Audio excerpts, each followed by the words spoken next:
हाय नमस्कार. मी आज हॉस्पिटलमध्ये गेले होते आणि डॉक्टरांच्या कॅबिनच्या बाहेर बसलेले.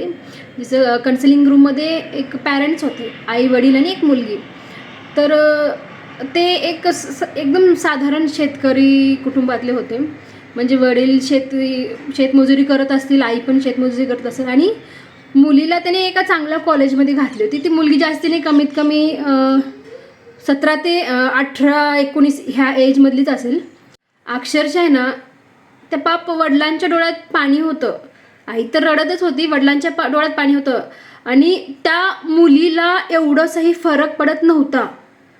त्याच्यावरनं एकच लक्षात येत होतं की मुलींना पाहिजे तेव्हा जे गोष्टी म्हणल्यात त्या गोष्टी मिळाल्यात.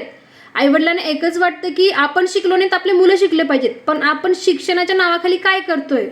काही क्षणासाठी आपण मौज मजा करतो आणि आयुष्यभरासाठी आपल्या आईवडिलांना मान खाली घालून जगावं लागते. हे थोडं आपल्या लक्षात आलं पाहिजे. पॅरेंट्सच्या डोक्यात एकच झालं की आपल्या मुलींना फ्रीडम मिळालं पाहिजे.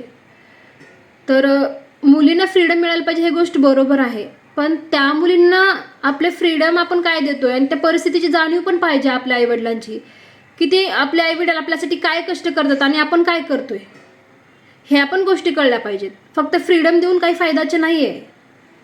माझं काही चुकलं असेल तर माफ करा, पण माझं एकच मत आहे की आपल्यामुळं आपले आईवडील कधीच मान खाली घालून जगले नाही पाहिजे.